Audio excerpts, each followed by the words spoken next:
All right, so let's get started. The first thing that people do that makes them lose power is complaining. People don't respect someone who complains a lot.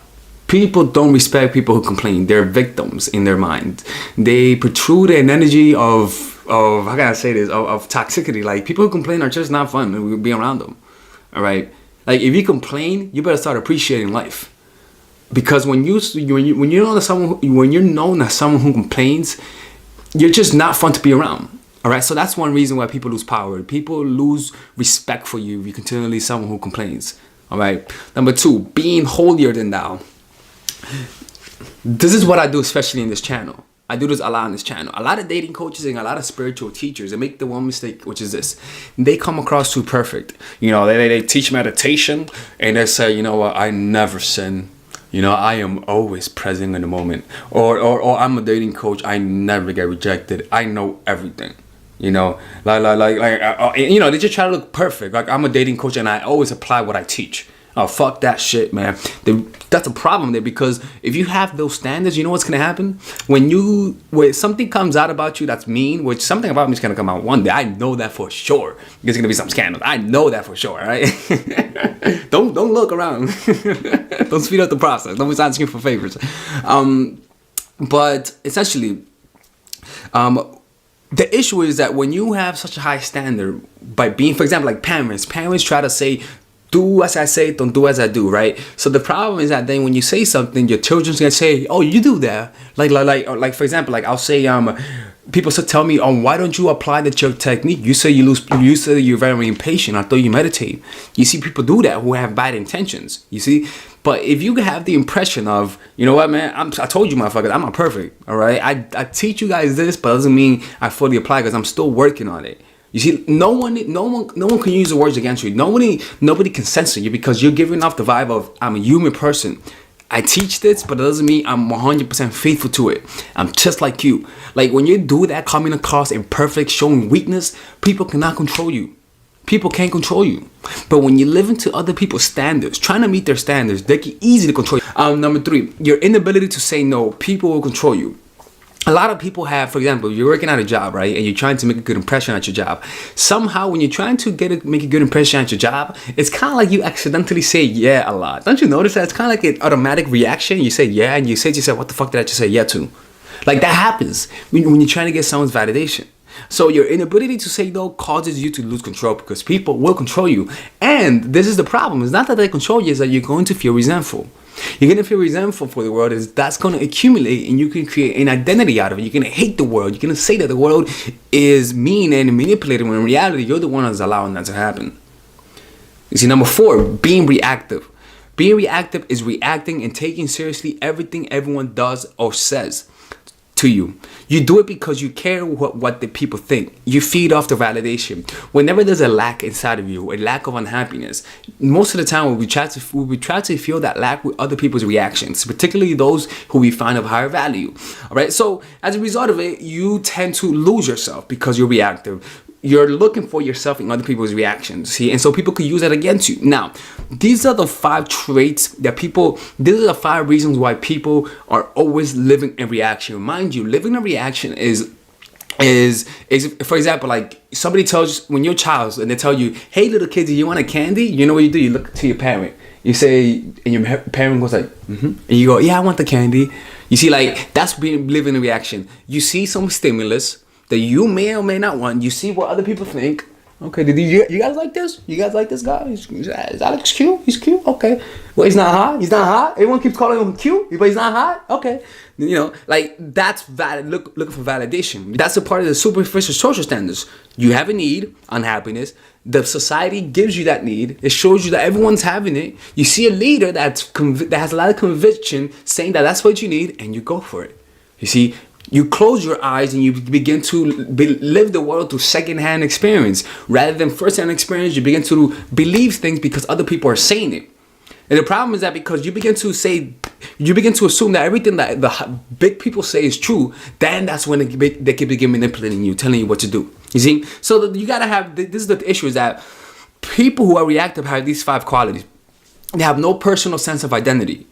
they don't know, they don't know themselves. They're who they are is based on other people's reactions, so it's malleable. They don't know themselves. It's ever changing.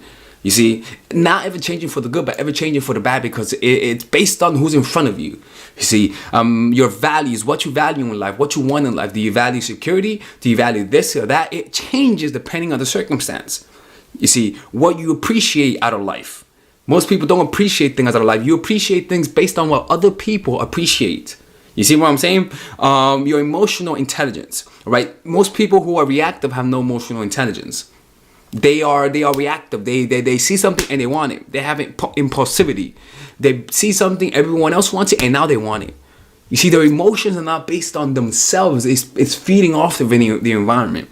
And personal purpose in life, not purpose in general. What people telling you should do, they don't have no personal purpose. Their purpose is based on what the environment tells them they should. Go to the 9 to 5, you work at 9 to 5, you find out that you're unhappy, but you don't know why. But you fail to look at that in reality, you're being led by the masses. You're not looking into yourself. You're not living with your own intentions. You're just living by other people's intentions and the other people's desires. The ones who react are the ones that lose power. You see, like when you're reacting to the environment, you don't like what I do, I'll change it for you. Or nobody likes this anymore, let me change what I'm doing right now because nobody likes it. Like, your happiness doesn't come from your self-amusement. It comes from what other people want. You see? So when you react to value, you get nervous. So for example, the reason why you react to people is because you see them as valuable. There's a lack of value in you. So your value as a person is relative to the person. So when you're hanging around someone that you don't like, you act with more value because your value is based on the person's lack of value. But so you act more confident, you act more cocky because you hardly feel confident, so you feel cocky as an overcompensation. But when you're with someone that you kind of that you like but they don't like you, suddenly their value is higher. So what happens? Your value lowers. So you feel nervous. You see, so you don't act like yourself. You go to mind for attraction to find out what to do. You see? And that's why your personality changes depending on the guy. Your personal value, that isn't, so what do you gotta do? You gotta base your value, who you are, not based on comparisons, but based on equality. You see, any sense of superiority to somebody else means you're malleable to fall, because you will meet someone who's better than you and you will get less attractive as time goes by. It's inevitable. Why not start preparing now? Which is this. You gotta stop finding happiness based on other people's lacks, based on contrast. You see, so in order for you not to lose power, you have to base who you are on equal ground. Not see other people as better or worse than you. See them as equal. In order for you to do that, you gotta see through the veil of emotions, the illusion that people put. Like, I am cool. Like worship me because I'm good. You gotta see through that, seeing through it, and a way for you to do it is actually seeing their inner child. See them as a kid. Literally see them as a kid. You're gonna see exactly how that works. Number 5, no personal boundaries. People will feel your lack of boundaries and take advantage of you.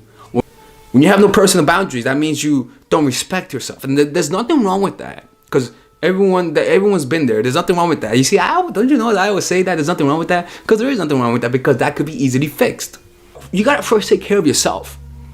First take care of yourself. First feed yourself and then feed others. Well, sometimes the fear of saying no, we just say yeah, just to say yeah. And I'm not ostracizing you because it happens to everyone. It happens to me too.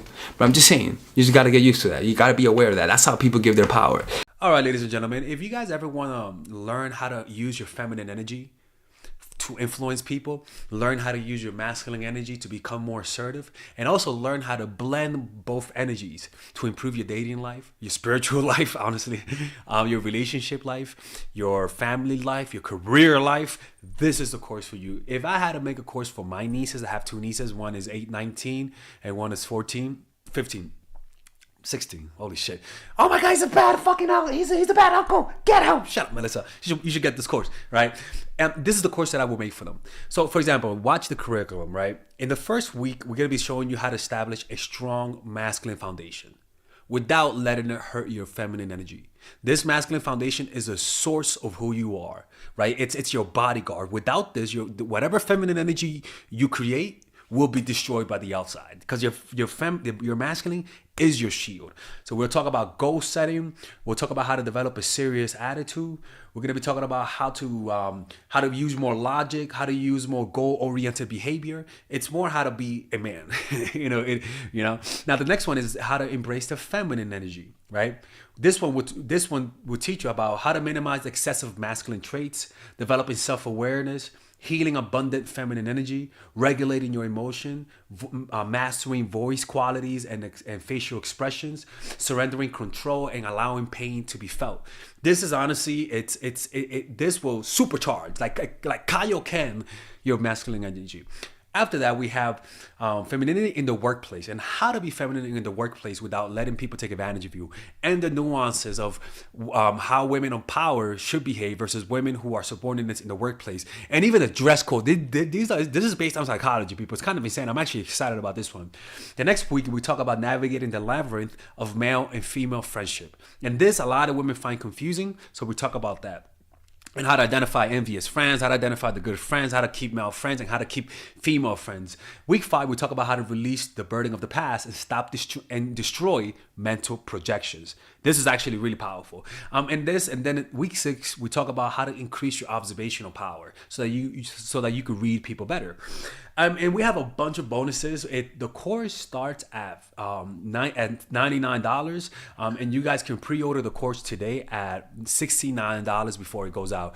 If you're watching this, most likely I'm in the meditation retreat, so I will be praying for all of you guys. And just click on the description down below of the video. Right there, you'll see it, and you could pre-order that course. It's gonna be out by the end of next month or the beginning of February of March. One of the two, people, because I have a 10-day retreat to do, and I want to finish the course after the retreat, because I think the ideas are gonna be so much better. All right, man. I'll see you guys later. Pre-order, man. Oh, I'm closing the channel.